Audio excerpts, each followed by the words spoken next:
नवाब मलिक नक्की राष्ट्रवादी काँग्रेसच्या अजित पवार गटाबरोबर आहेत की शरद पवार गटाबरोबर, यावरनं काही दिवसांपूर्वी विधानसभेमध्ये रणकंदन माजलं होतं। देवेंद्र फडणवीसांनी ओपन लेटर, थेट पत्र लिहिलं, खुलं पत्र लिहिलं अजित पवारांना आणि त्यांना विनंती केली की नवाब मलिक यांना तुम्ही अजित पवार गटामध्ये घेऊ नये किंवा राष्ट्रवादी काँग्रेस बरोबर घेऊ नये। याच्यावरती अजित पवारांनी सांगितलं की नवाब मलिक यांनीच ती गोष्ट स्पष्ट केलेली नाहीये की नक्की नवाब मलिक कुठे आहेत आणि त्याच्यामुळे त्याच्यावर आत्ता काही भाष्य करण्याची गरज नाही। लोकसभा निवडणुकीमध्ये हे स्पष्ट होईल की नक्की नवाब मलिक कोणाच्या बाजूने, कारण नवाब मलिक यांची भूमिका या मतदारसंघामध्ये अत्यंत महत्त्वाची ठरणार आहे। मी तुम्हाला कहाणी सांगणार आहे ही दक्षिण मध्य मुंबई लोकसभा मतदारसंघाबद्दल। नमस्कार, मी साहिल जोशी, गणित लोकसभेचं यामध्ये आज आपण चर्चा करूया दक्षिण मध्य मुंबई लोकसभा मतदारसंघाची।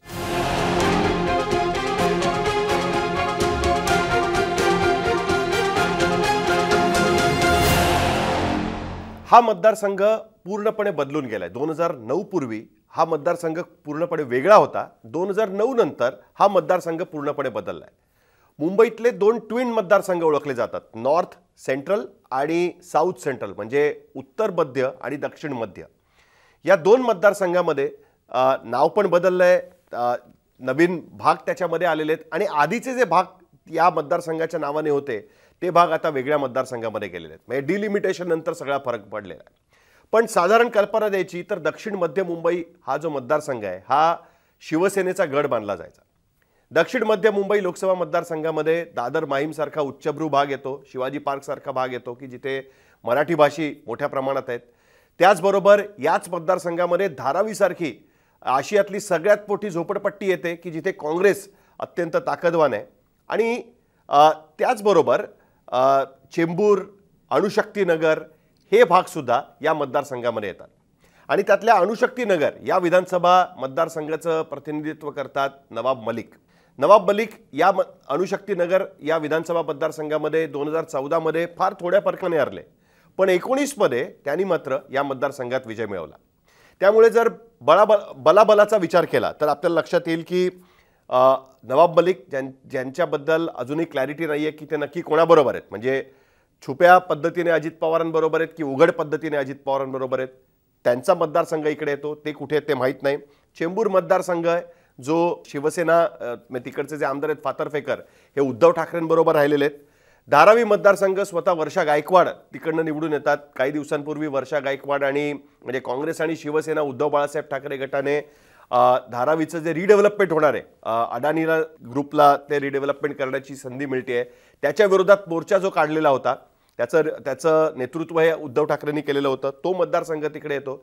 सायन कोळीवाडासारखा मतदारसंघ की जिथे दक्षिण भारतीय काही प्रमाणात आहेत, मराठी काही प्रमाणात आहेत, त्याच्यानंतर शीख समाज मोठ्या प्रमाणात त्या ठिकाणी आहे, पंजाबी समाज मोठ्या प्रमाणात आहे, तिकडे बीजेपीचा आमदार आहे। आणि वडाळा कालिदास कोळंबकर अनेक वर्ष तिकडनं निवडून येतात। कालिदास कोळंबकरांनी आतापर्यंत 3 पक्ष बदललेले, ते आधी शिवसेनेमध्ये होते, शिवसेनेतनं काँग्रेसमध्ये गेले, काँग्रेसमधनं भाजपमध्ये आले आणि कदाचित ही त्यांची शेवटची विधानसभा निवडणूक असावी असं म्हटलं जात आहे। कदाचित ते निवडणूक लढवणारे नाहीत, पण बीजेपी बरोबर आहेत। आणि ऑफकोर्स दादर माहीम विधानसभा मतदारसंघ की जिकडचे आमदार सदा सरवणकर हे एकनाथ शिंदेंबरोबर गेले। त्यामुळे बलाबलाचा विचार केला तर साधारणतः या मतदारसंघामध्ये सगळे जे पक्ष आहेत त्यांचं इक्वल वेटेज या ठिकाणी दिसत आहे।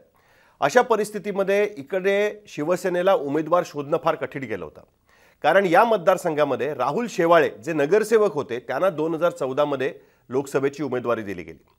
मुळात यापूर्वी ज्यावेळेस 2009 मध्ये या मतदारसंघामध्ये शिवसेनेच्या उमेदवाराचा पराभव झाला होता, कारण महाराष्ट्र नवनिर्माण सेनेच्या उमेदवारांनी तिकडे जवळपास 1.25 लाख मतं घेतलेली होती। दादर माहीम सारख्या भागामध्ये सुद्धा जिकडनं शिवसेनेला अपेक्षा होती की मोठ्या प्रमाणात मतदान होईल ते मतदान त्यांना होऊ शकलं नव्हतं। आणि म्हणून दक्षिण मध्य मुंबई लोकसभा मतदारसंघ हा बघायला गेलं तर खूप सोपा नाही आहे कुठल्याही भागासाठी, महाविकास आघाडीसाठी सुद्धा आणि महायुतीसाठी सुद्धा। महायुतीच्याकडनं राहुल शेवाळे हेच उमेदवार असतील हे जवळपास स्पष्ट झालेलं आहे, पण राहुल शेवाळेंना यावेळेस निवडून येण्यासाठी मोठ्या प्रमाणात प्रयत्न करावे लागतील, कारण दादर माहीममध्ये सदा सरवणकर जरी एकनाथ शिंदेंबरोबर गेले असतील तरी सुद्धा तिकडे त्यांच्याबरोबर शिवसेनेचे पाठीराखे मतदार, गटप्रमुख, विभाग प्रमुख किंवा शाखा प्रमुख फारसे गेलेले नाहीयेत। त्याच्यामुळे त्यांचं काय होतं ही गोष्ट अत्यंत महत्त्वाची ठरेल। त्याचबरोबर सायन कोळीवाडामध्ये भारतीय जनता पार्टीचे आमदार आहेत. कालिदास कोळंबकर गेले अनेक वर्ष निवडून येत आहेत.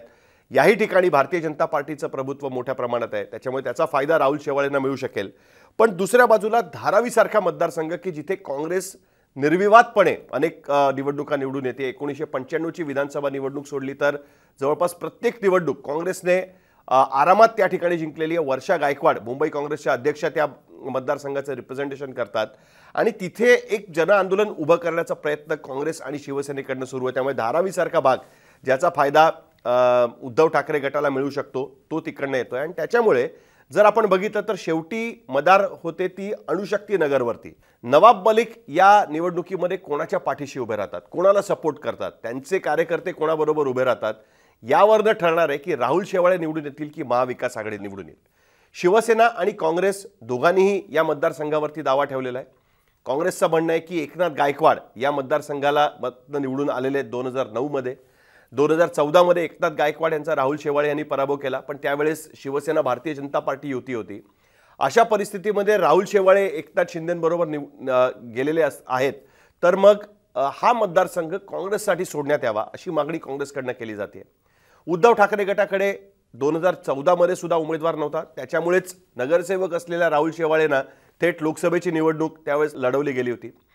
अशा परिस्थितीमध्ये आत्ताही शिवसेना उद्धव बाळासाहेब ठाकरे गटाकडे दक्षिण मध्य मुंबईतनं उमेदवार दिसत नाहीये.